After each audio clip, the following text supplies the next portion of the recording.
All right, 6:48, we're going to call the joint meeting Tuesday, March 8th, 2022 to order, and we'll start with the Pledge of Allegiance. I pledge allegiance to the flag of the United States of America and to the republic for which it stands, one nation, under God, indivisible, with liberty and justice for all.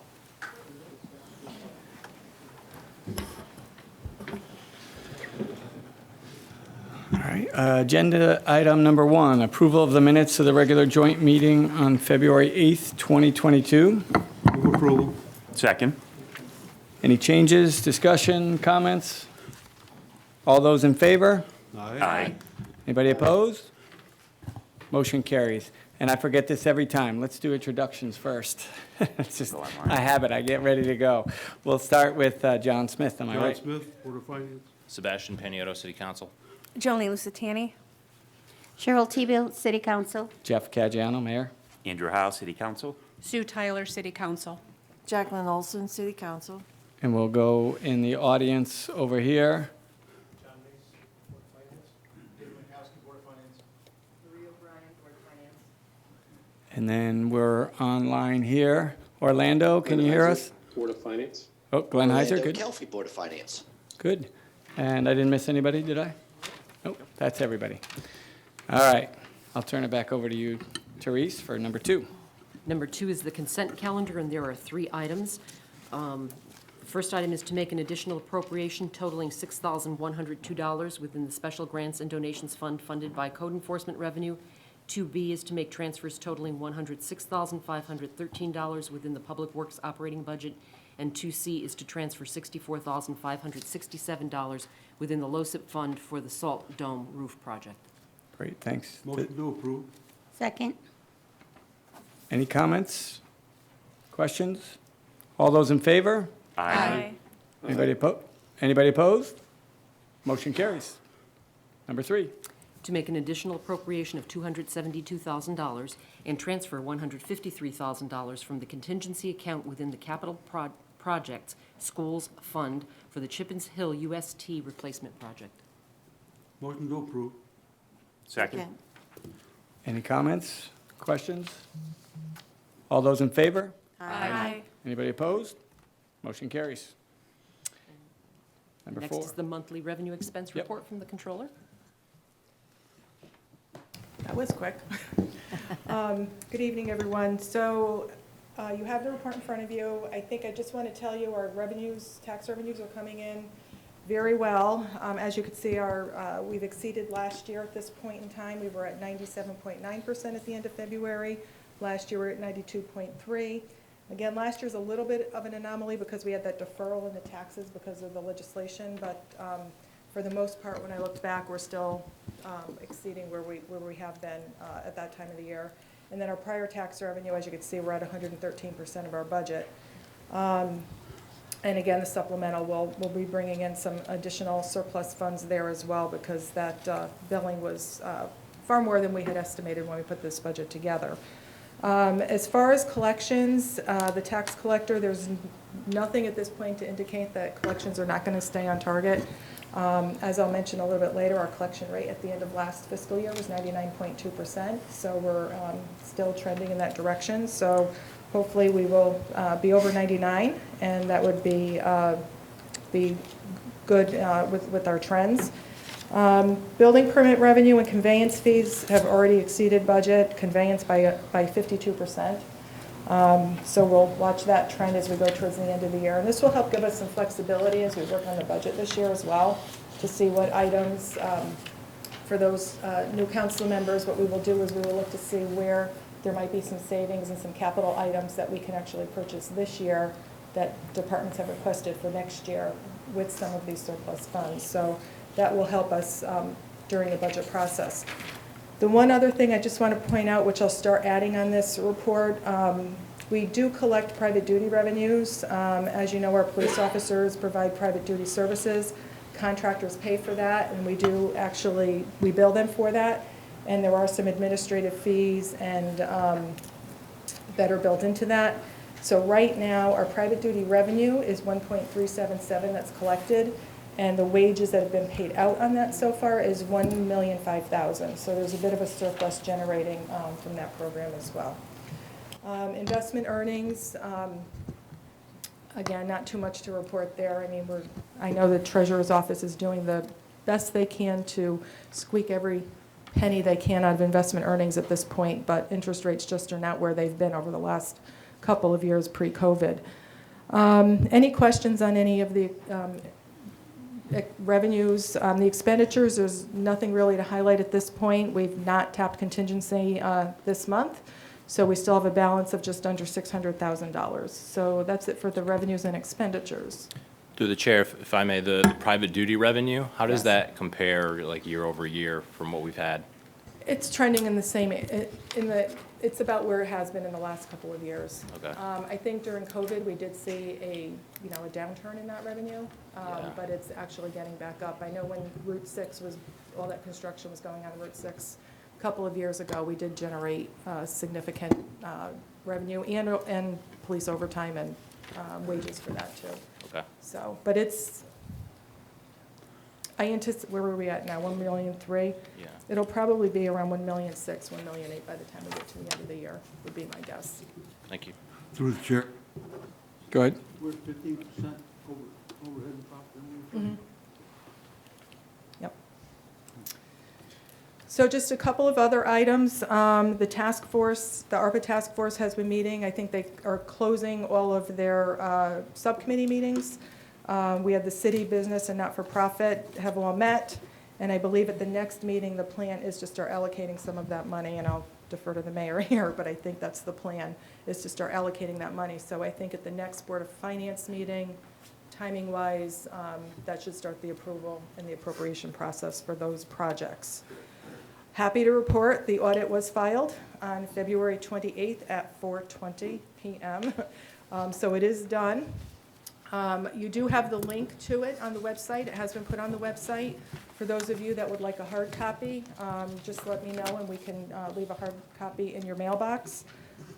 Just a couple of things that I do want to point out in the audit. If there's anything that you're going to look at in the audit, I would highly recommend reading the management's discussion and analysis that starts on page 4. And that does highlight a lot of the overall government operations. It's not just the general fund, it's everything government-wide. Just a couple of things to point out. I did mention before that the tax collection rate was 99.2 at the end of the year, and the general fund ended the year with an unassigned fund balance of 13.6% of general fund expenditures. Board of Finance policy is between 12 and 5, so we're right in the middle of that policy for at the end of June 30th. A couple of other things. There is an analysis in here that has the budgeted revenues and expenditures. So you can go and you can actually look at that and see what the original budget was, any adjustments to the budget, and then what the actual experience was for the year. And that actually starts on pages 76 through 94 or 84. So just, it's a lot of information in this. We will be scheduling the auditor to come and review the audit. We might start at the Banking and Audit Committee, and I'm going to defer to the chair of the Board of Finance at this point, but we'll start there and then possibly have them come and make a full presentation to the Board of Finance after that. As you know, it was a 2-month extension, and I feel like we're going to be starting the next audit within the next month or two. So it's done. So if anybody has any questions on any of that, just call me or email me, and I'll be happy to walk you through that. And then the only 2 other things just to mention, the Board of Finance will be meeting with the Board of Ed on their budget this coming Wednesday at 6. So that budget workshop we've been continuing with the budget workshops. And then the main budget workshop where we review everything overall is on March 30th. So just, you might want to put those dates on your calendar. We did meet with the rating agencies, the mayor, Tom Denoto, Justin Malley, and myself, and Rob Emanuel in my office. We met with them on Wednesday, March 2nd. I thought they went very well. I was hoping to come here tonight and at least give you some news as to what the decisions were, but I think we'll hear tomorrow. We are actually noticing tomorrow for a bond sale, so we have to have it tomorrow, hopefully. So as soon as we have that, I'll send an email out to everybody so you know what the rating agencies. We did Standard & Poor's and Fitch. And I think that's all that I had to cover. Great. Any questions for Diane? I did just want to take a moment to talk a little bit more about ARPA because I don't think we can talk about it enough. We're coming very close to the end of a great process, and I really want to thank the ARPA task force that's been meeting since really around this time last year. So the 3 different subcommittees are taking a much deeper dive into those projects, and we hope that at the next meeting on Monday, the expectation, as Diane said, that each of the subcommittees will have this narrowed down quite a bit. There were $80 million of requests that came in from the community, from the city, and from the nonprofits, and our goal is to get that down to $24 million of allocation. I could safely say that we might not be right there early on, but I am very hopeful that, middle of March to the end of this month, we'll start allocating some of those funds, which is very exciting and great for the community. So, yeah, I don't know if you want to add anything, John, because I know you've been working hard on that as well. I do think we started meeting about this time last year, but at least my group, the city group, we're ready. There's a couple of more things that I think we're meeting tomorrow, as a matter of fact. But the task force has done a significant amount of work meeting with people who have put in applications and made some hard decisions. Yep. I think that's a great point. Very competitive process, so our allocated funds will be going mainly towards what we feel are the most transformational projects out there. So although we'll have to deliver some bad news, we're going to deliver a lot of good news as well. That's all I had on ARPA. Does anybody else have anything else? No? All right. If nothing else, then number 5, any other business to come before the board, the joint committee? No. So then number 6, I'll entertain a motion to adjourn. So moved. Have a Second. second? All those in favor? Aye. We're adjourned. Okay, 7:06, I'm going to call the city council meeting on Tuesday, March 8th to order, and we will start with the Pledge of Allegiance. I pledge allegiance to the flag of the United States of America and to the republic for which it stands, one nation, under God, indivisible, with liberty and justice for all. We'll start with introductions, and let's do it from my left this time. Jacqueline Olson, City Council. Sue Tyler, City Council. Andrew Howe, City Council. Cheryl Tebow, District 3, City Council. Jolene Lusitani, District 1, City Council. Sebastian Panietto, City Council. And Jeff Caggiano, Mayor. We'll do agenda item number 1 first, opening ceremonies. And I see that I was not color coordinated today, but I will point to our councilwoman from District 2 to lead us into a moment of reflection for the Ukrainians and for the war that's going on in Ukraine. We hope that everybody comes out of this well. This ends quickly, and just a moment of silence for them.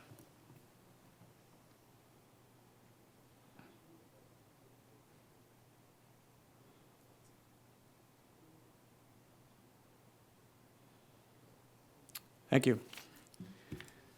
Agenda item number 2, approval of the minutes of the regular city council meeting of February 8th, 2022.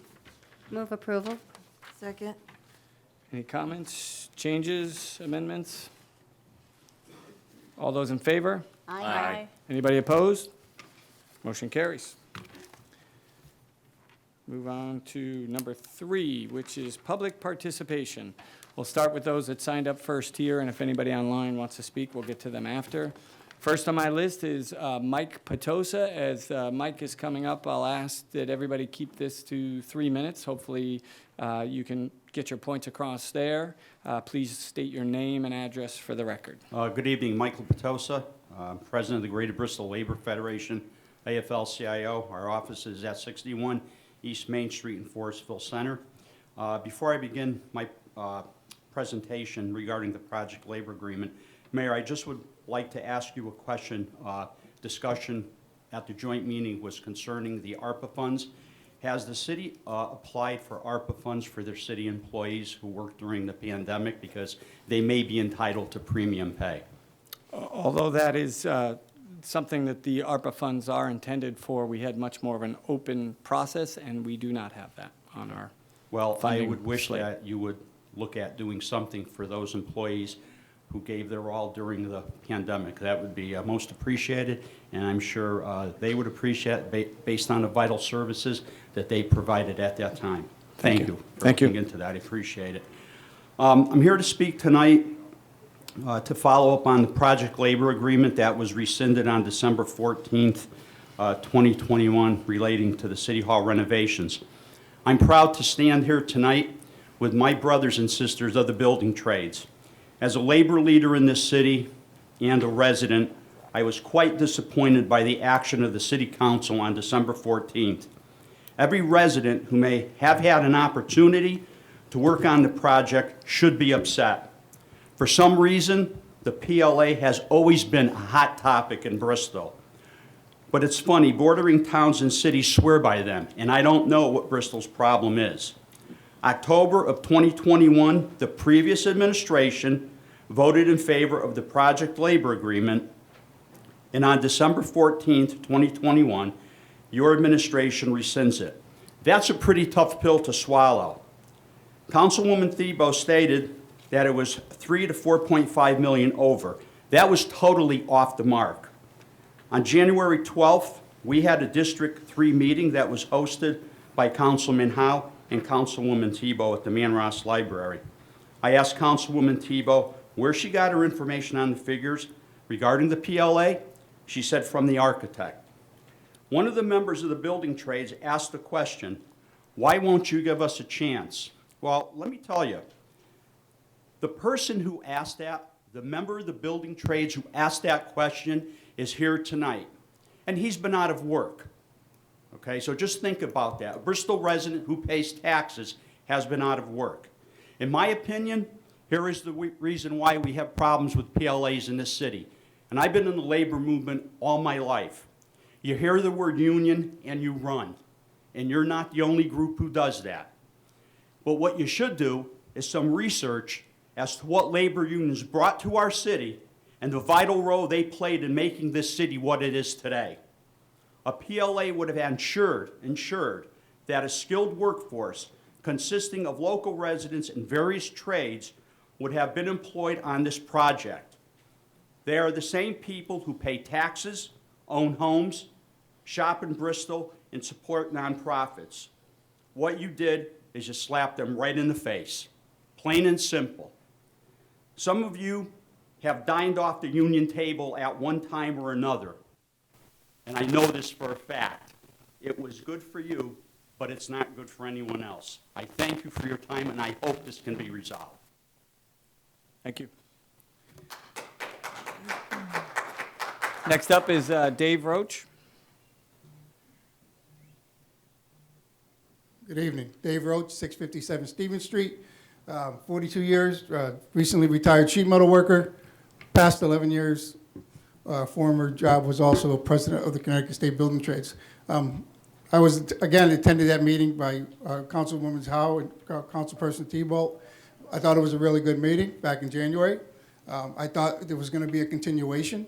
I thought that I offered to come in and sit down with you and waited to hear from you, which I haven't done. They still got your cards, and I gave you my number, but we haven't talked because the statements that were made about $4 million over, totally wrong, especially off the back of labor because, as you know, it's a prevailing wage project. The wages are the same.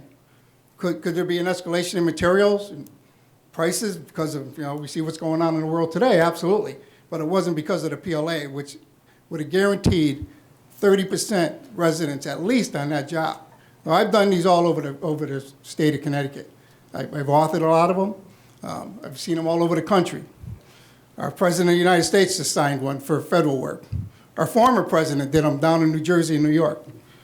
And he's not a big fan of unions because he knows they get done on time and on budget. But when you look at the numbers, and I'll give you a good example, about the same time we did the two schools in Bristol, 2 were being done in Meriden. The 2 in Meriden used the project labor agreement, had over 30% residents on the project. Still, to this day, some still working in projects in that area. Apprentices who started their apprenticeship went and became journey persons from just within Meriden, staying on them 2 projects. Bristol had 8%. If that's good, then that's fine, but that's a shame that we have this is our second largest group of construction workers, union construction workers in the city of Bristol. I believe Meriden is number 1.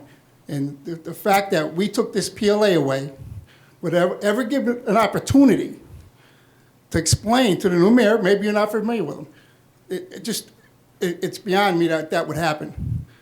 It really is. And the former mayor wasn't a big fan. We didn't do it in Memorial Boulevard, but we had the opportunity. We did a presentation, and we showed them, and they made a decision. Here, we just got shut out. That is, like Mike said, that's a slap in the face to every construction worker in the city of Bristol, not even given an opportunity to work in their backyard. Gas is what, $4.29? I just talked to a gentleman, he drives up to Yukon every day. This project's starting very soon, I think, right? Could have been working right here. Boy, just think of what you would have done for him. So, I don't know, I guess it's too late for this one. You know, maybe down the road. I think unfortunately it's a partisan decision that was made, and we shouldn't be that way. I never was, as a, you know, everybody says, oh, you're a union leader, you're a diehard Democrat. I supported many Republicans in my day, and I'd love to sit here and support others. But right now, I don't see any faith in the way we're going when we could just pull something from the gut of a promise that was made. Whether it was your promise or not, it was a promise that the people, the leadership of the city of Bristol made, and it was taken away without a chance to rebuttal. It's just, unfortunately, that's not good. Thanks. Thanks for the time. Yep. Next up is Joe Toner. Hello, folks. Mr. Mayor, Joseph Toner, Quaker Hill, Connecticut. I'm the Executive Director of the Connecticut State Building Trades Council. I'm proud to represent 30,000 hardworking men and women in the unionized construction industry. Mr. Mayor, will you be willing to meet with the leadership of the building trades in the near future to discuss some of this? I've met with a lot of people, and I'm open to meeting with anybody. Okay. Well, what I'll say is this decision was very disingenuous. And I kind of feel bad for council. Is the microphone working? I hate to do that. I think. Maybe I'm sorry. I'm sorry. And, you know, to terminate an agreement off of an architect, when you don't have a piece of paper, you don't have a piece of paper saying it was $3.4 to $4.5 million over. I know for a fact that when you rebid it, because the job didn't bid, it was just an estimate, the numbers came back on top of one another. So my point is, you guys made a decision over numbers that aren't even correct. What are we going to do to correct that? And I know where the numbers came from. The numbers certainly didn't come. The numbers certainly didn't come from the architect. They came from Colliers. Because Colliers runs around the state of Connecticut, and they micromanage every project. They give every CM a hard time. They're a Monday morning quarterback, and they're the ones that gave you the number, the 3.4 to the 4.5 million. And we would like to see that piece of paper with Colliers' letterhead on it, and we want to see the new budget. I mean, that's fair to ask for that, right? If you're going to tell the folks here, all the folks here, that are up against it, right, struggling to stay in their houses, struggling to pay for gas, and you're going to come in, terminate an agreement without even speaking with the building trades, shame on every single one of you. Shame on every single one of you. I think it's a freshman mistake, and hopefully we can get through it, and then going forward, we could do this right. You're talking about ARPA money? We had $30,000 to train people here in Bristol on ARPA money, and that's gone because the PLA is gone. We were going to go to both high schools and the technical school. We were going to work in some of the neighborhoods where some of the people are less advantaged, don't have vehicles, to get them into the building trades, to give them a career, to give them an opportunity. And what you did, you ran and you terminated an agreement off of numbers that weren't correct. What are you going to do? Can you apologize? Can you apologize to these folks? Apologize. Is this red meat for the Republican base, Mayor? Explain to me. What are we doing? They're right here. These are your people, your constituents. You have 60,000 people in this town. You're not pushing big pharma door to door 3 to 4 hours anymore. You're in the big league now, right? You're not in the pharmaceutical sales anymore. You have to do your due diligence when you're affecting people's livelihood. It's terrible. And for you, Councilwoman Tebow, your husband's a union carpenter. I hope you love the union benefits that's provided to you, because you know what happens? These poor folks here, they're out of work. We run out of benefits when we don't work, right? We're based on benefits. Hours worked, hours out for benefits. Some of these poor people don't have benefits, and the COBRA is $1,500 a month. So you're choosing between gas, a mortgage payment, a rent payment, or taking care of your family with medical. That's what we're up against. So maybe Colliers should come to the next meeting, and we're willing to sit down with Colliers, right? And let's go over that 3.4 to 4.5 million overage on the PLA. I need somebody to explain it to us. Thanks. That's Thank all you. we're asking. I'm going to ask you to wrap it up if you don't mind. That's all I'm Joe. asking. Yep. And I don't want to get excited, because I just think it's terrible. Just quickly, we have 5 communities in Connecticut where we're doing PLAs that are Republican majorities. Your good friend Aaron Stewart not only uses PLAs, she promotes them. We're out in Danbury. We're in Norwalk. We're up in Killingly. I mean, we're in communities. If the non-union, the ABC could offer what we offer for careers for people in your neighborhoods, then they would be here, and we wouldn't even be doing these presentations. They don't offer careers in the construction industry. They don't offer training. We trained everybody for free. We spend $25 million a year of our own money to train our own people, right? To bring them out of these bad situations, these tough situations. So I just think, Mr. Mayor, we'd like to meet with you, if it's possible, I'd be going open to forward. I just think it's terrible, and I just think, I don't want to pick on you, I really don't. And I'm but- just going to ask you not to do that. I and I'm gonna I ask just you want to say stop one now. thing. Yep. I just think you guys and the council, out of respect, I request, go back to the person that gave you those bad numbers and correct it. That's all I ask, right? Thank you. That's all I ask. Thank you. Next up is Gary Fiorello.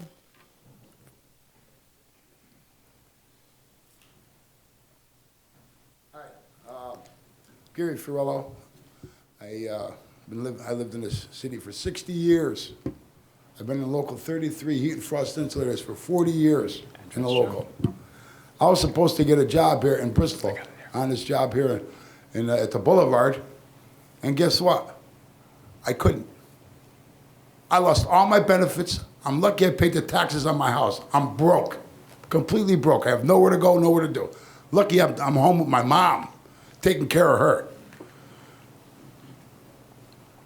And I worked 40 years in this business, and I got to come through this stuff. I couldn't take it. That's all I got to say. Thank you, Gary. Next up is Mark Davidson.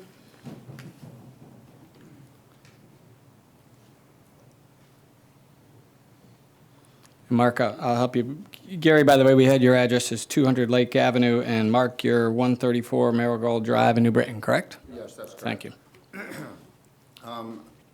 I represent the International Union of Painters and Allied Trades, and I'm a rep for the Hartford local. I'm local union 481. I just want to come and say quickly, I just disagree with this decision, and all I really have to say is, we as the building trades, we make these buildings, and we bring them in, on time and on budget, and we all work to provide for our families, and I'm going to leave with just, let's do the right thing. Thank you. Appreciate your comments. Thank you. And Jeremy, I'm having a hard time reading your last name, so you'll have to. Yep, that's it. Sorry.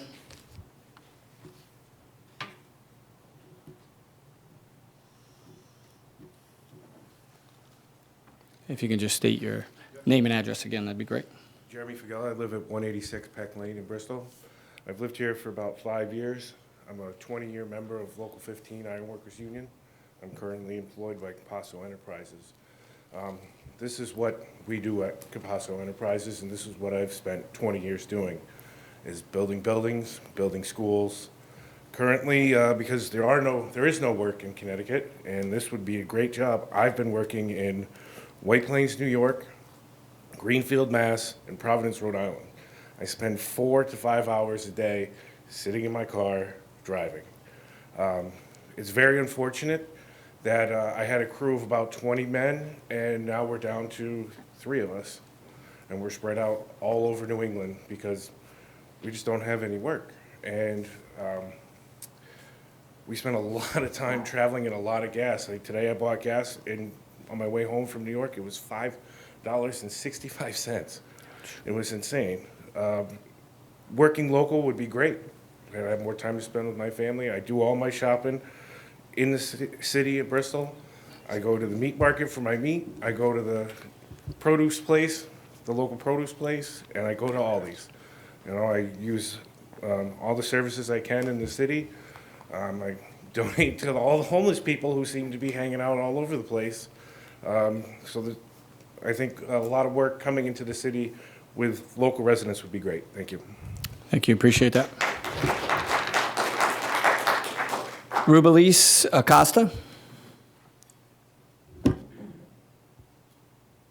Hello, Rubalise Acosta.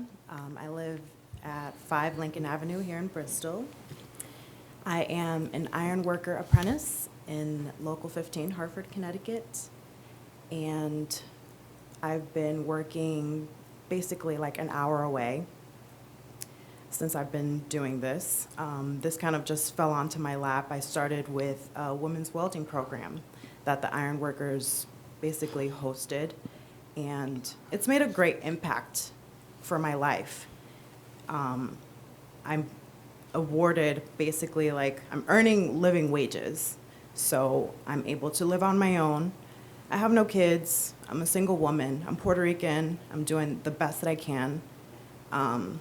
It would be nice to just work where I live, the city that I live at, instead of going so far away, working really, really hard, doing my best. And it would be cool to just be a role model for people that live here, and they can do it too. Just proof is in the pudding. They should be able to see that. So it's a missed opportunity to not have work closer to where I live. Thank you so much for your time. Thank you, I appreciate that. And you are a role model. Keep working. Randy Blanchette.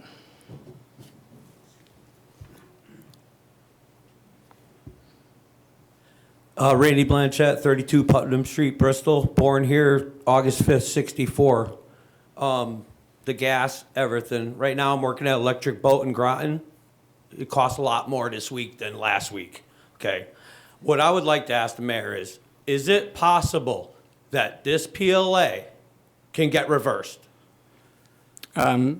You're welcome to ask questions like that, but we've already made that decision in December, as you know, so we're well into the process. So it's not going union? This project is open to all bidders. Okay. So the past two schools, we were down at the Board of Ed across the street from the old farm shop, if everyone my age remembers the farm shop. Okay. So we fought for it to go union. We agreed, or it was agreed to go open shop, means anyone could bid on it, correct. The council people that were there were saying, well, there's so many ironworker companies that are non-union in Bristol, we want to give them the opportunity to keep this money in Connecticut, and they have all the right to bid on the job. Okay, well, you gave the schools to people from Michigan, a company, and the other school went to another out-of-state company. What they did was they shipped in 20 of their workers, and all the money didn't even stay in Bristol. So, you know, bad on you. Thank you, Randy. Looks like Thomas Carr, I think, but you'll help me with your last name. Can't quite read it. How you doing? Thomas Cruz, 60 Atkins Cruz. Avenue, Bristol. Yes, I'm a 15-year iron worker, and again, I've seen the Green Hill School and the Memorial Boulevard, all these projects I ride by every day.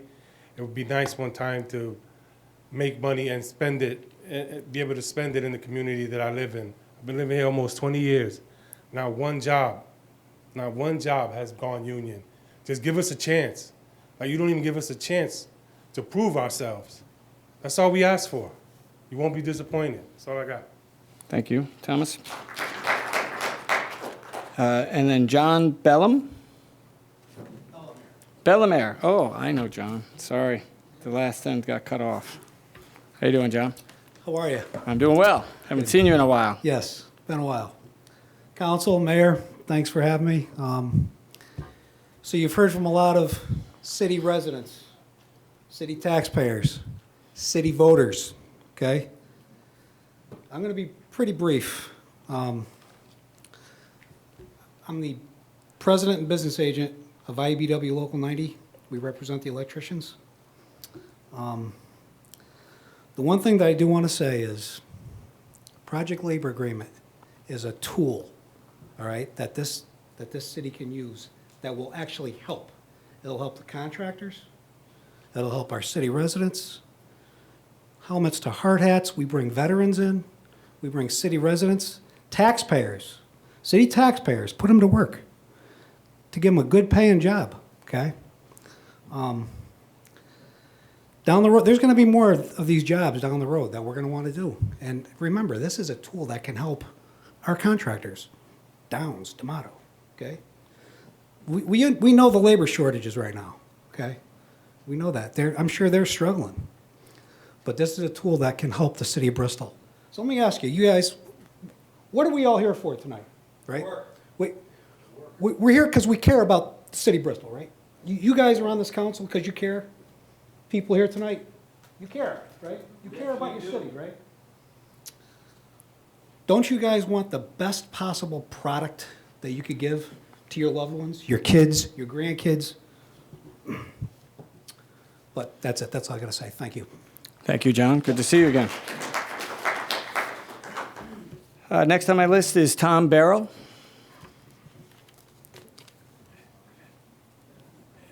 Okay, change the subject here. Okay. Hey, Tom, name and address. Okay, Tom Barrow. I live at 498 East Road, and my wife and I are here to represent the Coalition for the Preservation of Marriage and Innocence. And this year, we're requesting the City Council to change their flag policy to state that only the American flag, only the state flag, and only the city flag be flown on city properties. We are requesting this because we are against flying the LGBTQ flag for two very compelling reasons. First, the LGBTQ leadership has become completely radicalized. They are pushing a radical agenda that, in their own words, is to destroy the oppression of the heterosexual norm, which means to eradicate the idea of a nuclear family from the next generation. They have promised to make this upcoming generation the trans generation. Just 5 years ago, there was only one gender dysphoria clinic in the United States. Today, there are over 700. That's in 5 years. Gender dysphoria is a psychological condition in which children claim to be uncomfortable in their own biological gender. 5 years ago, it presented in 0.01% of children population, less than 1 in 10,000. Today, millions of children are claiming gender dysphoria and are coming out to be transgender in our colleges, in our high schools, in our middle schools across the country. These boys and girls who had never experienced any discomfort in their biological sex until they heard a coming out story of a speaker at a school assembly or discovered the internet community of trans influencers. The suicide rate among these trans children is markedly higher than their contemporaries, than normal teenagers. The buyer's remorse among these kids is very high, and they have to live the rest of their lives on dangerous hormonal drugs with their bodies mutilated by surgeries. These decisions are being pushed on children who do not have the maturity to make them. This is all being done under the banner of the LGBTQ flag. On another front, there is a viable attempt to mandate our educational system to introduce gender fluidity to grades 1 through 6. This attempt at the early sexualization of children has proven to confuse and disturb these innocent minds. This is also done under the banner of the LGBT community. Secondly, the LGBT community is not a victimized or marginalized community. They have the full support of the executive branch of our federal government. They have the full support of the executive and legislative branch of our state government. They have the support of the news media, social media, the educational system, the entertainment media, and they have the support of many businesses and churches. But it's outside It's about 3 minutes. If I can Okay, ask you to okay, wrap it up, I okay, I'll just appreciate it. wrap it up. But it's outside the purview of city government to put their flag up. And certainly, lesbian and gay men that are contributing to the civil and economic well-being of the city should be honored, but everybody should be honored. But the Coalition of for the Preservation of Marriage and Innocence, we're a local group, but there are thousands of people within Bristol who support our ideas regarding marriage and preserving the innocence of children. But our ideas are not our own. They come from God through the Bible. It says in the scripture, God created man in his own image. Tom, I'm going to ask that. Okay, Wrap it up one for more me. Thank sentence. you. Yep. God created man in his own image. In the image of God created he him. Male and female created he them. Therefore shall a man leave his father and his mother, and shall cleave unto his wife, and they two shall be one flesh. So that's the idea. Thank you. If the policy doesn't change, we would ask that our flag could be flown, and this is our flag, for a month, just like the gay flag is flown. Thanks. And so I will thank you for their time. Just for the record, for others watching, the Board of Public Works had taken this item up, I believe, before the Right, previous election. It is due to be on the agenda for this upcoming Board of Public Works meeting. Can then go to ordinance, and then it would come back to this team, and we're ready to tackle the issue. I will All let right. you know that. Okay, appreciate Thank you very it. much. Yep. And last on my list here is Maggie Wernicki. Hi, Maggie Wernicki, 87 Great Pine Path of Southington, Connecticut. So good evening, everyone. At 15 years old, I am the youngest board member at Veteran Strong Community Center. And so in 2019, I had the honor of hosting Bristol's second annual Patriots Day ceremony. While the pandemic didn't stop Veteran Strong Community Center from honoring the day, it did postpone my plans in honoring Bristol's Patriots. So for those of you who may not be aware of the history of Patriots Day, I'll provide a brief overview. The Battle of Lexington and Concord, April 19th, 1775. It was the shot heard around the world, written by poet Ralph Waldo Emerson, the first battle that started the American Revolutionary War, paving our path to freedom. There is no time like the present to embrace our American heritage and honor those who came before us. Patriots Day became an official holiday in Connecticut as of July 10, 2017. We joined Maine, Massachusetts, and Wisconsin, already celebrating with pride. 2018 saw our first celebration of Patriots Day, and we are honored and excited to host our third annual ceremony on Monday, April 18, 2022 at 6 p.m. at Manross Public Library, and all are welcome to attend. Nomination letters are now being accepted to help with the selection of this year's Patriots Day honorees. Please consider nominating a local veteran, serviceman, or servicewoman, either living or deceased, and share with us how this person has been heroic in serving our community and our city. Please send all letters and correspondences by or before March 25, 2022 to the attention of Maggie Wernicki, the Patriots Day Initiative, at 87 Great Pine Path, Plansville, Connecticut, 06479, or you can email them to maggie.wernicki@gmail.com. And I would just like to thank you all for your support. And through the chairman, I do have flyers. I'm not sure if there's someone I should give them to for the ceremony. But You can give them to me. We'll Okay. try to distribute them through City Hall, I think. Yes. Good. I'll get them to him. Okay. Go good. Do you want me to bring Yeah, them you can to leave. I have a Yeah, sec. it's fine. Okay.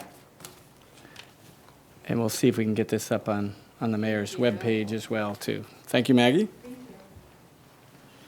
All right. Nice work. All right. Anybody on Zoom wish to speak? I don't think so. That's all we have. So we're done with public participation. So we'll move to number 4, announcements, and I'll start on my far right with Council District 1 for announcements. Thank you, Mr. Mayor.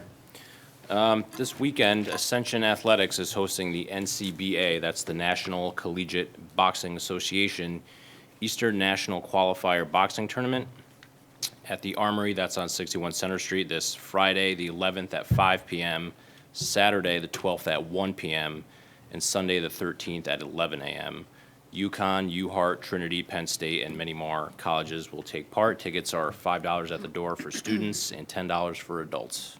So a good event this weekend. Thank you. Jolene? Yes. I just wanted to say congratulations to Hubble Elementary School. They were recognized at the end of February with the Perry Outstanding School Cultural Award. The Perry Outstanding School Cultural Award was created in 2019 by Peer Deck as a way to acknowledge and celebrate educators in schools through their achievements and hard work. Hubble School has the highest poverty rate in the district, yet still comes out on top as one of the highest achieving elementary schools in the area. Hubble has also been identified as a school where all the students can identify at least one caring adult in the building. This adult is a person that a child can go to if the child is upset or needs to talk to somebody, which I know is an overall goal for all the students in the district. So congratulations to the staff and the students of Hubble Elementary, and a big thank you to Mrs. Ahern for nominating the school. That's it. Thank you, Jolene. Cheryl? Yes, Mayor, I have two, please. First, I would like to announce that the Bristol Arts and Council Committee is almost at goal to raise funds for the Martin Luther King mural, which will be installed on Riverside Avenue. They need 2,000 more, so if we can get 50 people to donate the $39, they'll be at goal. So you can go to their page, Bristol Arts and Council Committee, and find the link to donate, and that would be wonderful for them to reach that goal in the next 3 weeks. I'd also like to announce that we will be having our annual spring cleanup, community cleanup day for Earth Day, Saturday, April 23rd. It'll run from 8 a.m. to noon. We'll have more information on the Bristol All Hearts page, and every council person will have it on their page as well. I'm sure, Mayor, you will, in which we invite everybody from the public to take pride in their neighborhood, clean their street, kind of clean us up, get us ready, get all that stuff that's accumulated under the snow or even before the snow, and make Bristol look sharp and shine. And so we'll be having a contest for who can collect the most waste, the most unusual item, and we'll have places where the first 200 people can get a free T-shirt, trash bags and things to help clean up, and we'll be announcing those pickup locations. But just please put April 23rd on your calendar and dedicate a few hours. And if you can't come out with a group, just do your street. Do that little bit to pick up, and we can have a sharp-looking town. Thank you. Thank you, Cheryl. Andrew? I have a couple, just a quick one from the Parks Board. Superintendent Maderos met with Mary Dombrowski to continue planning of their Blue Star Memorial sign and garden. It was already approved by the Parks Commissioners, and it came to the vets to explain her project the way it is, and now Dr. Maderos, Dave Corello, the chairman, myself will be walking the boulevard to find a location to add this memorial to the boulevard, this garden. Some from the Vets Council, they're working right now on the Memorial Day Parade. I just got a chance to speak with the chief. We'll work on a route for the parade, and then we'll put plans together beyond that. Saturday, March 12th, they have their monthly dinner fundraiser. It's $15 a person. There's no reservation needed. The menu's roast pork with sides, roll, and including dessert. This fundraiser is the second Saturday of each month with a changing menu at the Post 2 on Hooker Court. We have the Veteran Strong Center is temporarily relocated to the Senior Center and is open beginning March 8th by appointment only. They don't have a lot of space there, so they're really asking for appointments so that we're not worried about other people's information being shared in such a small space. And I think that's it for, oh, no, I have school readiness. They've asked me to read something to you. March 15th is a day of action. What would happen if child care, early care, and education no longer exists? What would working families do? What would happen to the businesses in your community? How would children be prepared for kindergarten? These programs serve working families, and 60% of the children are from families with less than 75% of the state median income. This means when parents pay their share of their costs on a sliding fee scale, parent share is based on income and number of people in the family. It is a lot less than the full cost. The federal government has indicated at this time that they don't have the support to pass any bills to support the child care system, which was part of the Build Back Better plan and infrastructure bill. The governor and the Office of Early Childhood did not put any new funds into the proposed budget to support either of these programs. If you believe in early child care education is an important part of our community, please make sure that your voices are heard and legislators and governor's office know now. The programs need your support more than ever. Last one, register for kindergarten. If your children are that age, it's time to register. And I'm good. Thank you. Susan? Thank you, Mayor. I only have one item. Very, very excited to announce that the Shamrock Run and Walk is being held for the 19th annual year, this year on May 28th, 2022. It will be held again at Muzzy Field as it was last year. The world shut down in 2020, the day before the Shamrock Road Race was supposed to be held up at Chippins Hill. And it was a little touch and go last year, but they did hold it in August at Muzzy Field, and they are back out this year for May 28th. I'm hoping for 2023 we can bring it closer to March again, but they have a 5-mile walk, a 2-mile walk, and a 2-mile fitness walk, and it is a really fun community activity. For further information, you can go to their website, www.connecticutshamrockrun.com. Hope to see you there. Thanks, and I ran it last year. It was quite hot in August. I think it'll be a little better in May, but you end on Muzzy Field, which is pretty cool, so I will sign up. Jacqueline, go ahead. Yes, thank you, Mayor. I just want to remind all of you that we're invited to the Water Department's Hydrant Hysteria. That's coming this Friday, 9 to 10 on Riverside Avenue. So if you've been invited, please attend. That'll be a blast. Thank you. That's it. I just have one reminder, and you're going to hear this quite a bit, but, and I was just talking to people as we came in. City Hall renovations will start in May. We are in the process of moving out of City Hall, so many of the, what I'll call high-touch departments like tax and assessor and town clerk will be moving later this week, and others will be there. You can definitely check out who is out of City Hall now on the Bristol All Heart webpage, and the mayor's page has posted this up.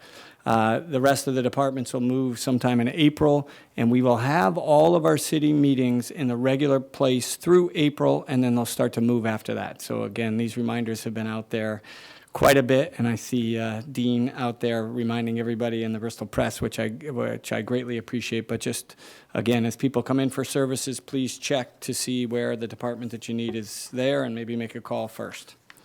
That's all I have for announcements. Are we good on announcements? Therese, I'll turn it back over to you for number 5. Very good. That's the consent calendar, and there are 7 items. It's items A through G. Entertain a motion to approve. Second. Second. Any comments, questions? Withdraw anything from the consent calendar? Hearing none. All those in favor? Aye. Anybody opposed? Motion carries. All right. Therese, go to number 6. And that's the real estate and committee reports. And real estate is the first. Yep. Susan? Okay.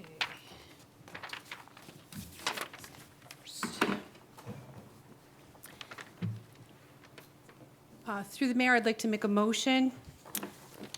It is hereby moved in accordance with Connecticut General Statute 7-163E that the Bristol City Council schedule a public hearing to be published by the town clerk's office on the sale of parcels number 4, 5, 6, 7, and 8 Center Square. Said hearing to occur on April 12th, 2022 at 7 p.m. by a meeting of the City Council. I have a motion. Do I have a second? Second. Any comments, questions on this? No? All those in favor? Aye. Anybody opposed? Motion carries. Sue, next one. Next item. I hereby move that the following city-owned properties be referred to the Planning Commission for a Connecticut General Statutes 8-24 report for the purpose of selling certain properties of land known as parcel number 4, Center Square, parcels number 5, 6, 7, and 8, Center Square.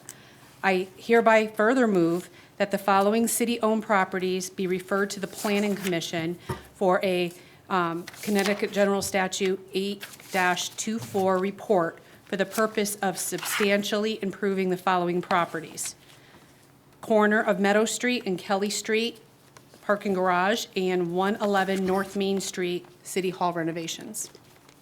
Do I have a second? Second. Andrew has a second. Any comments, questions on this?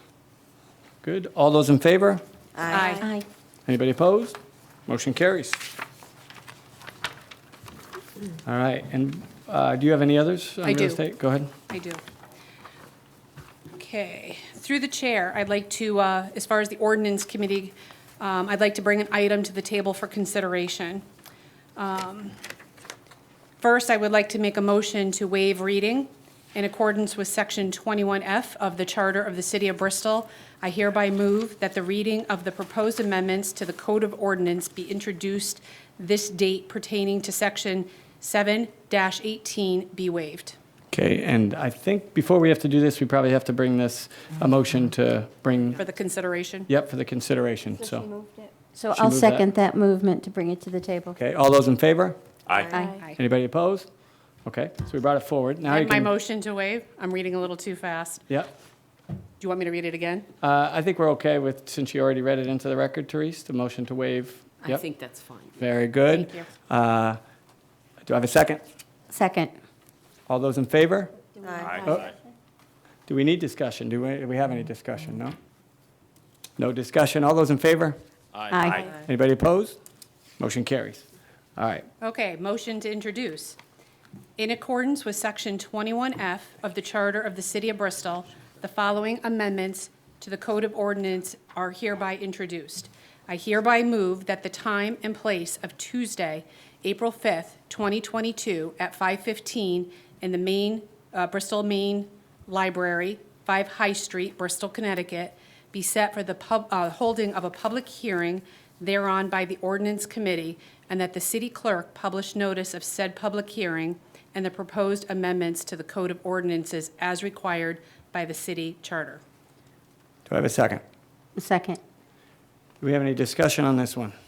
So what this one is about is a combination of Chief Hart, Fire Marshal Lambert, and the Fire Board doing some incredible work to dramatically increase compliance with testing of fire suppression equipment, with the end result being a dramatic increase in safety, not only for our fire department, for our community. And if, through the mayor, I would like to invite Chief Hart to talk for a minute. That's fine. Chief Hart?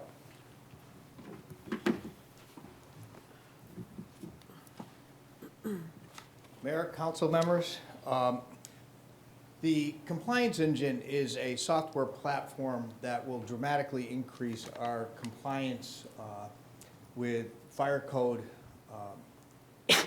enforcement as far as fire protection systems. Any occupancy that has a fire alarm system, sprinkler system, or a hood extinguishment system, like in restaurants. And what this will do is it will basically take the place of a fire inspector in the marshal's office, which would save us approximately at least $150,000 per year to do this. It's at no cost to the city.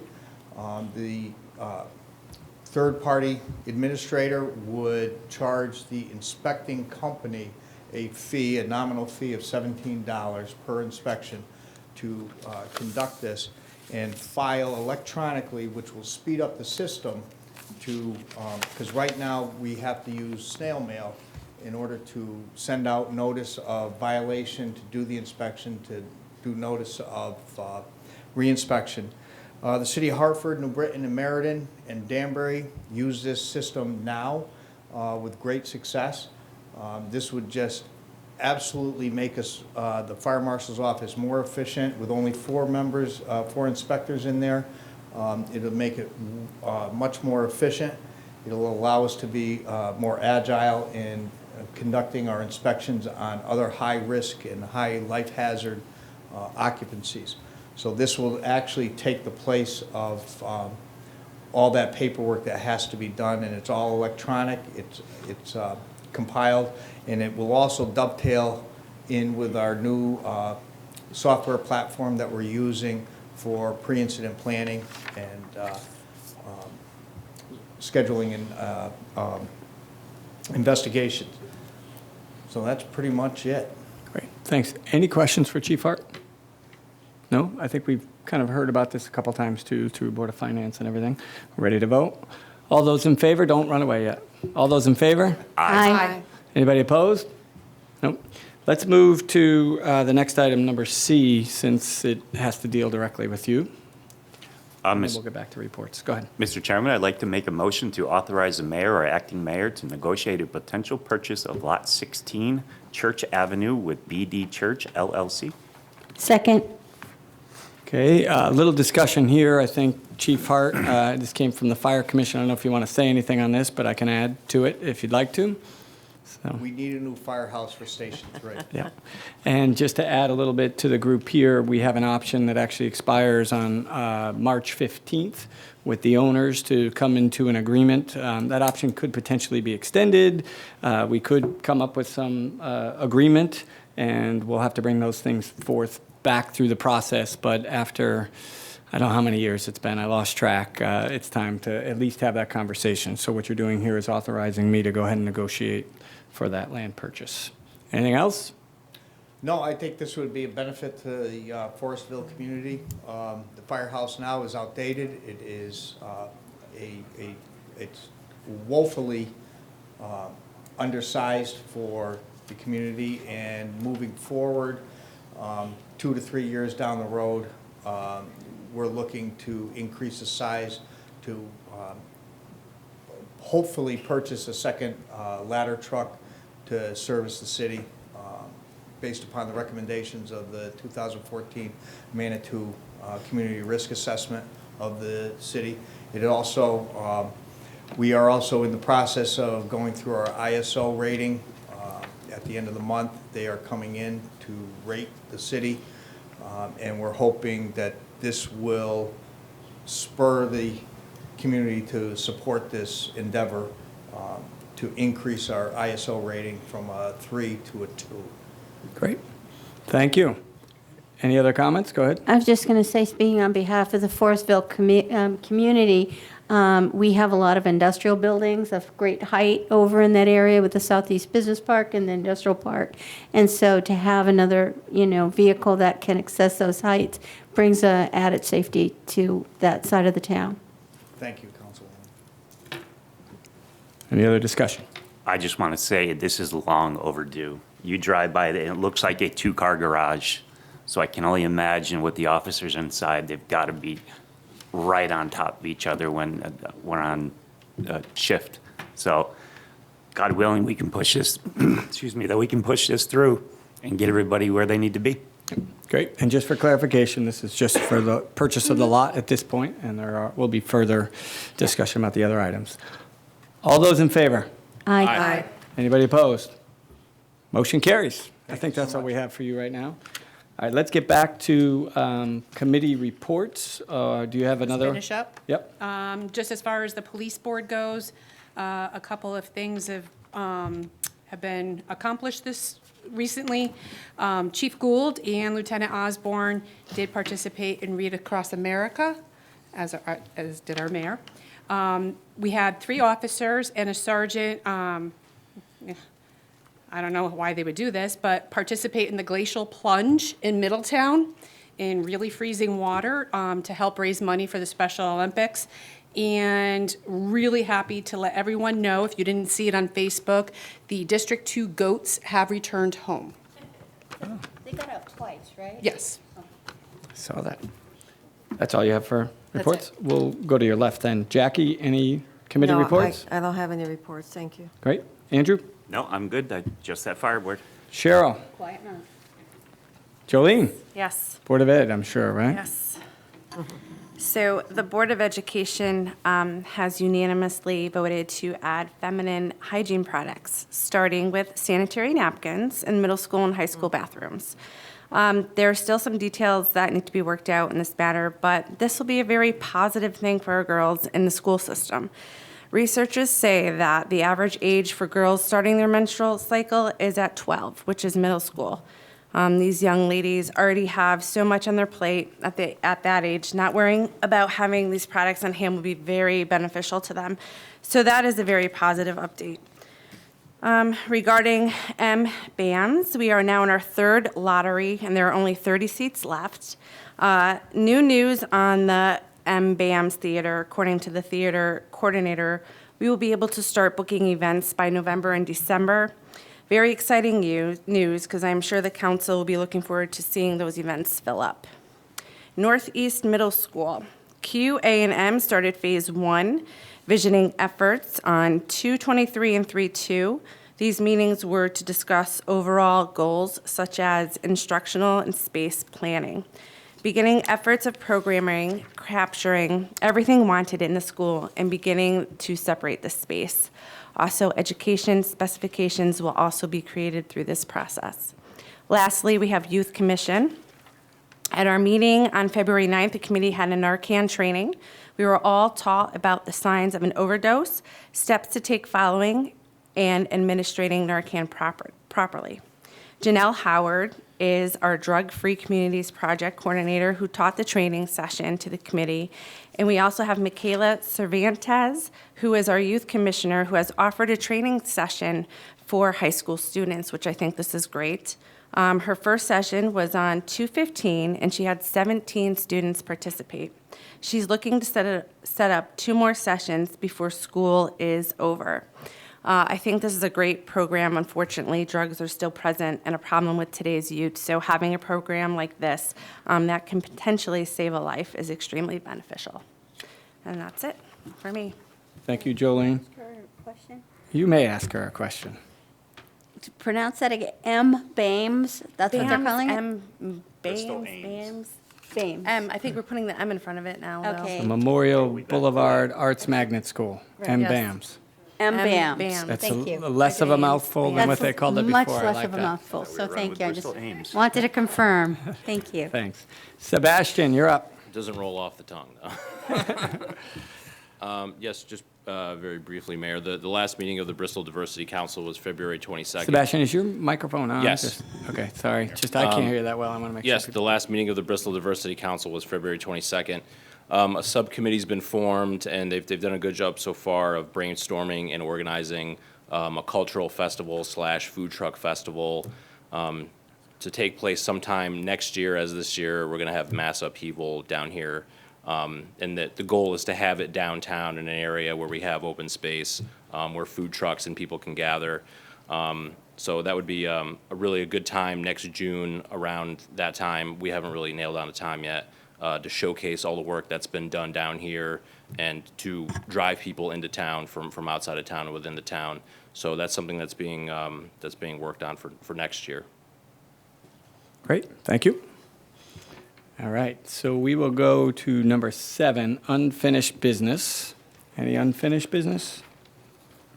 No, we'll move on to number 8, which is new business. And I'll ask if you can start with that one, Cheryl, for me, just to. Mr. Mayor, I'd like to bring an item regarding the memorandum of understanding between Bristol, the city of Bristol and the town of Wolcott, please.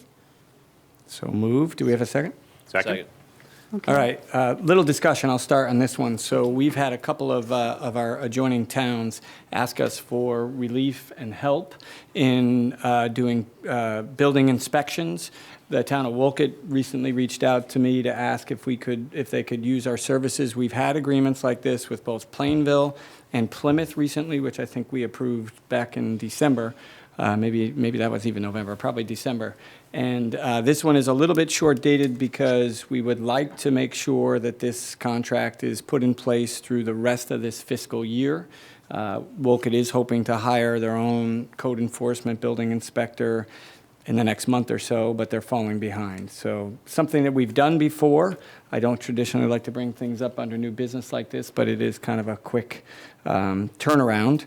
So I will open it up for discussion, and we'll see if we're ready to vote on this. I will mention that there are 2 other new businesses that came up, so we could potentially look at doing this at a special meeting next week, which I think we might have to have on some of the other issues, but I wanted to throw that out there. Any comments, questions? Okay, so, yep. I don't see an end date on here. Do we have? So it will Ballpark end at timeline? the end of the fiscal year, I think it's number Okay, there it 10, is. with the option to extend if needed be. But this is a short-term request. It's not meant to be a shared regional service, but we've done this for others, so. So with that, if we're ready to vote on this, then I think. I make go a ahead. motion that we accept the MOU between the City of Bristol and the Town of Wolcott for building official services through the end of this fiscal year. Very good, and I think you're going to authorize me to go ahead and sign this. And to Correct. authorize the mayor to sign this. Is that good? All right, do I have a second? Second. All those in favor? Aye. Anybody opposed? All right, motion carries. I know we have 2 more of these. Who wants to go next? Does somebody Yeah. have them? I only have that one, but Jack can bring the title up. Go ahead. Okay, Bring it. Mr. Mayor, I'd like to make a motion to bring the topic and contract of police cameras forward, please. Do we have a second? Second. All those in favor? Aye. Aye. Good. So I'll start this, and I'm going to ask Chief Gould to come and talk about this as well, too. So high level for me that we know with the mandates in the state that we have to continue to buy cameras. Through this process, there is a contract that is going to be available to us. It is going to give us a discount. This needs to be executed, I think, by the end of the month. So it is short timing. I don't think we're quite ready to go yet with the contract, but I did want to come forward with this to have the conversation and let Chief Gould inform all of you as to what's going on. Chief Gould. Correct. Mayor, City Council, City of Bristol, thank you. We've had a body camera project ongoing since we started the planning in 2015 and we rolled them out in 2016. We did this before any mandates were necessary. We were kind of on the front lines of doing this in the state of Connecticut, something that I'm proud of our police department for doing. They've been it's a successful program. When the police accountability bill passed, they added some language to the law, which states that we now have to have vehicle cameras as well. So we budgeted for that last year. We got that approved, and we're putting dashboard cameras in our vehicles as well. Another part of the law that came out, when we rolled out the body camera system, it was for our frontline officers, the officers that are on the front lines doing that police work every day. And then we had spares for any additional units that might have some operations that they might have to go on. But when the new law came into effect that required dashboard cameras, one of the stipulations in there was all vehicles assigned to the police department have to have a dashboard camera unless the operator is outfitted with a body camera. So we need to purchase an additional 40 body cameras so that we can outfit the other, so we don't have to put dashboard cameras in our administrative vehicles and other vehicles that are not out there on the front line every day. So we have a contract with Axon. Axon is our platform that does our whole camera system, and we've entered, we had an estimate given to us for 40 additional cameras, which I have budgeted for and just presented that budget last week. And they sent over the contract, and to lock in the price that they quoted us, They're requesting that we have that signed by the end of March. So that's kind of where we're at now. Obviously, I have to get the money approved to go forward with all that. But this is something that's going to just roll into our current system. Great. Thanks. So my goal on this one was to make sure that everybody heard about this, not only, people watching the meeting, but also all of you. So I think our next steps will be that as this comes forward, perhaps next week, we can set up a special meeting to look closer at the contract and make a decision at that point. Yep. Thank you. Thank you. And then we have one other one, similar situation. Mr. Mayor, I would like to bring the item of solar project for the Bristol landfill to the table, please. Great. Do I have a second? Second. All right. And I'm going to bring Ray up to talk about this one a little bit. We need What's to that? vote. All in favor? Oh, all those in favor? Aye. Anybody opposed? Thank you. So as Ray comes up, this is one that is another potential opportunity in a contract situation that is fast evolving. So hopefully we can take some action next week, but I thought it'd be appropriate to talk about it tonight. Yes, Mr. Mayor, thanks for giving me the opportunity just to update, council. This is item that we actually, went to the Board of Public Works. The department has been working with a provider to install solar arrays on our landfill. A few years ago, we went out to RFP and selected a company to be our representative. At that point, there was a certain programs offered by Eversource, administered by Connecticut Deep, that were either virtual net metering or a potential to even lease the city landfill.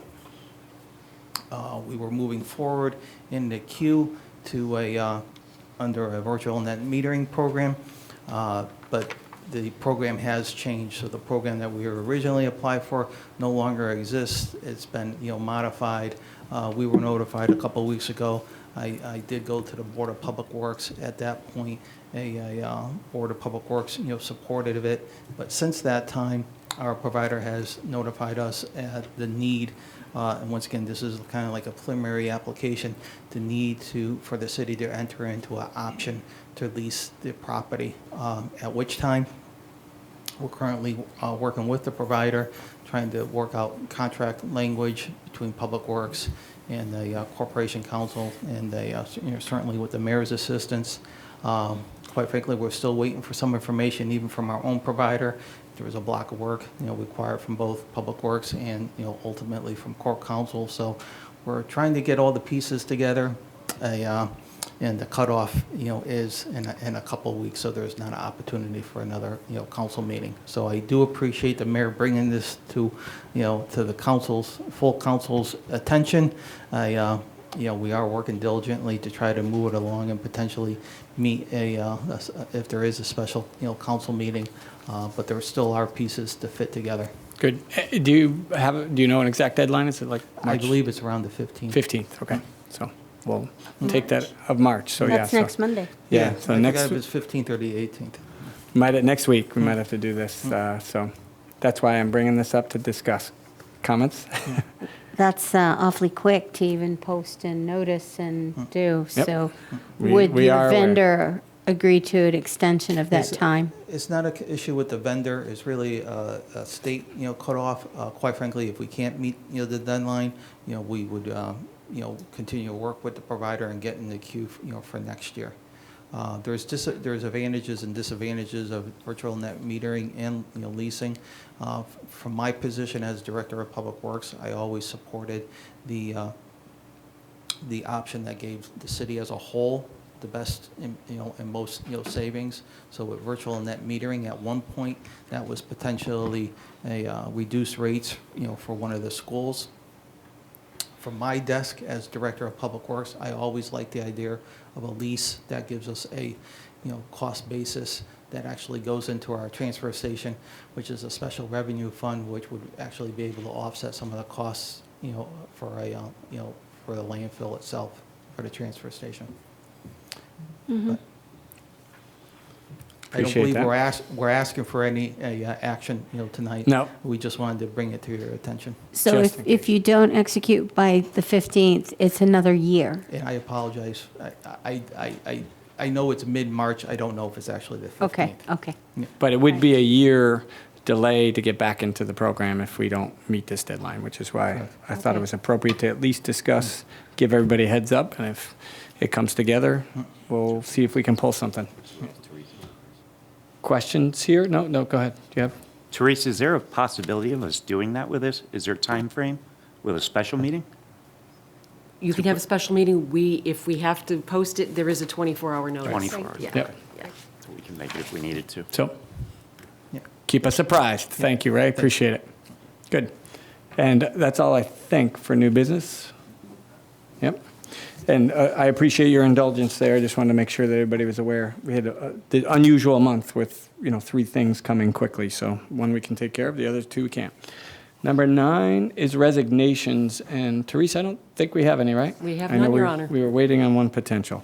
All right, number 10, appointments.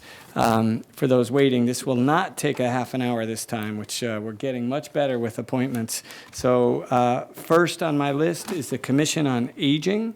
And I'd like to have somebody make a motion to reappoint Dolores Ricker to a 3-year term that ends on 3/25, and to reappoint Sheila Herons to a 3-year term that goes to 3/25. So moved. Do I have a second? Second. Got off I'm gonna give it to Andrew. I think he just beat you. Any discussion? All those in favor? Aye. Anybody opposed? Motion carries. On the City Cemetery Commission, we'd like to reappoint Michael Seaman Jr., 3-year term that goes to 3/25, and reappoint Nicole Laporte to a 3-year term that goes to 3/25. Motion to, Move to approve. Second. all those, any discussion? All those in favor? Aye. Anybody opposed? Motion carries. All right, 2 announcements first. For the ESSA ARP, American Rescue Plan School Building Project Committee, I'm going to announce the appointment of John Smith as the Board of Finance member, and I'm also going to announce the appointment of Dante Tagriello as the Board of Education member. We don't need to vote on that, but the following nominations we do. So I want to approve Melanie Vetrano as the Educational Professional member, John Frymouth as a member of the Professional Community, and Robert Parenti as a member of the Professional Community. Also, Roman Kuchta as the Citizen Taxpayer of the District as a whole member. So moved. Do we have, Oh, no, second.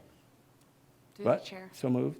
And Is can- there any can- more? Can you second, and then we can have Okay. discussion? Yeah. Second. Ooh, second. Second, okay.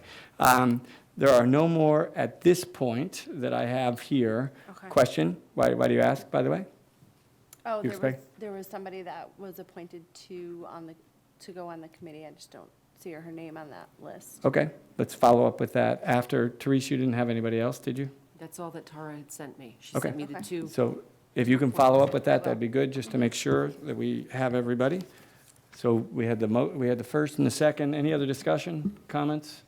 No, let's go ahead and approve these. All those in favor? Aye. Anybody opposed?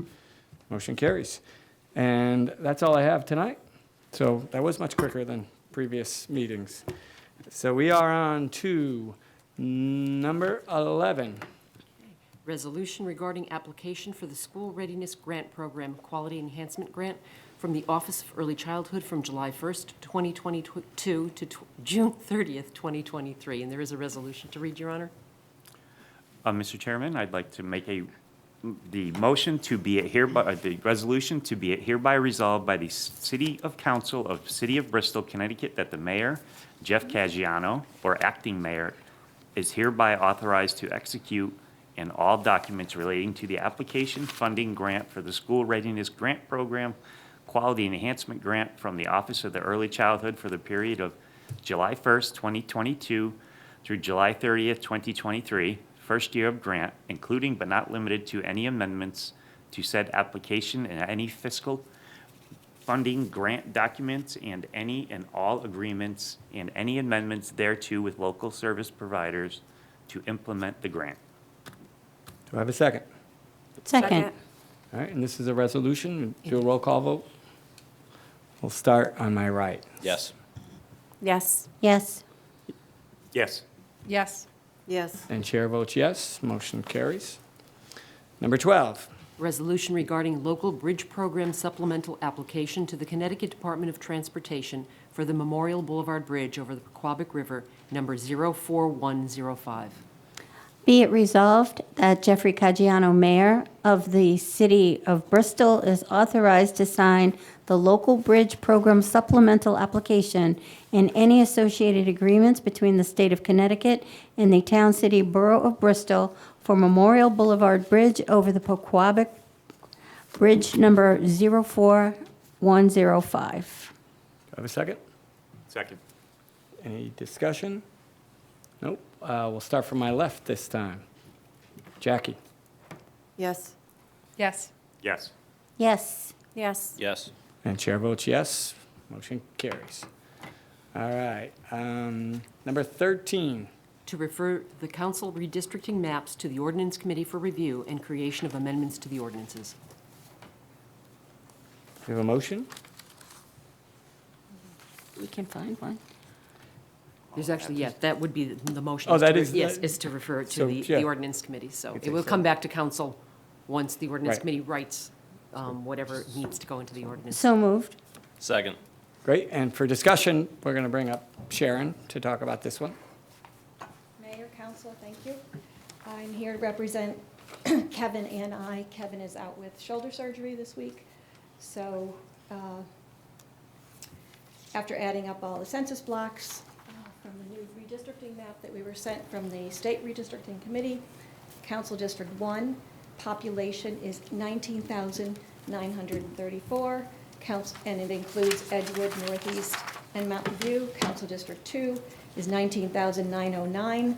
Chippens, West Bristol, and Southside remain the same polling districts. Council District 3 is 19,621, Eastern High School, Elks, and Green Hills. 210 streets or parts of streets of the 1,044 Bristol streets were changed by the state redistricting plan. Any questions? Please tell me that there's no streets that are split down the middle anymore. So, you know. There's plenty of streets that are stripped down the middle. Neighborhoods that are split. Just for me. And neighborhoods that are split by brooks. Okay. Any other questions? Any other questions? Nope. So this is to move it to the Ordinance Committee. This will come back to us. Any So other questions or comments? Well, we already did that. We're going to vote on this now. All those approved? Aye. Anybody opposed? Motion carries. Thanks, Sharon. Thank you. All right. So now we move to number 14, which is executive session. So we'll need a motion for that. But Ed, who's going to go into executive session with us? All the attorneys from our office and our outside counsel, Eric Bartlett. Great. Can I have a motion to go to executive session? So moved. Second. All those in favor? Aye. Aye. Anybody opposed? All right, we'll be back. Make a motion to come back into session. Do I have a second? Second. That's Jackie. All those in favor? Aye. Aye. Anybody opposed? Motion carries. Coming out of executive session, no votes were taken, and maybe a little bit out of the ordinary here, but before we take up the executive session items, there was a missing person from there, which we have verified. So I would entertain a motion to approve Amy Cutter as a citizen taxpayer of the school area to get added to the ESSA ARPA. So moved. So moved. And you seconded it, Jolene. All those in favor? Aye. Anybody opposed? No, good. One less for next month on appointments. I like that. All right, we'll move on to the first one of these. Ed Sue? Mr. Mayor, I hereby move that the City of Bristol enter into an indemnity-only settlement in the matter of Vincent Rosa versus City of Bristol for any and all workers' compensation claims for the total amount of $80,000. The dates of these claims are listed below, but are not limited to the following: March 12th, 93, August 25th, 94, December 7th, 94, March 30th, 95, August 8th, 95, September 14th, 95, May 7th, 96, June 14th, 96, July 23rd, 96, October 28th, 96, February 5th, 97, April 14th, 97, July 22nd, 98, June 15th, 99, July 13th, 99, October 28th, 99, November 5th, 2002, April 4th, 2003, July 20th, 2004, November 2nd, 2004, June 15th, 2006, June 6th, 2007, November 6th, 2008, August 17th, 2009, July 26th, 2010, July 27th, 2010, November 19th, 2010, July 15th, 2013, June 3rd, 2011, September 1st, 2011, June 22nd, 2012, and May 16th, 2019. I further move that the mayor, acting mayor, corporation counsel, or assistant corporation counsel be authorized to execute the indemnity-only settlement. Do I have a second? Second. I'll give that one to Jackie. All those in favor? Aye. Aye. Anybody opposed? Motion carries. Next one. Jackie, you have the next one? I do. I hereby move that the City of Bristol enter into a full and final settlement in the matter of Craig Zadoon versus City of Bristol for any and all workers' compensation claims for the total amount of $40,000. The dates of these claims are listed below, but are not limited to the following: September 30th, 2004, January 3rd, 2005, June 10th, 2005, October 13th, 2006, January 11th, 2007, April 21st, 2007, October 9th, 2007, November 10th, 2008, March 28th, 2009, September 1st, 2010, December 26th, 2014, October 8th, 2015, December 4th, 2019. I further move that the mayor, acting mayor, corporation counsel, or assistant corporation counsel be authorized to execute the full and final settlement. Second? We have a motion and a second. All those in favor? Aye. Anybody opposed? Motion carries. Number 16, any other business to come before us? Nope. I'll entertain a motion to adjourn. So moved. Second. All those in favor? Aye. Motion carries.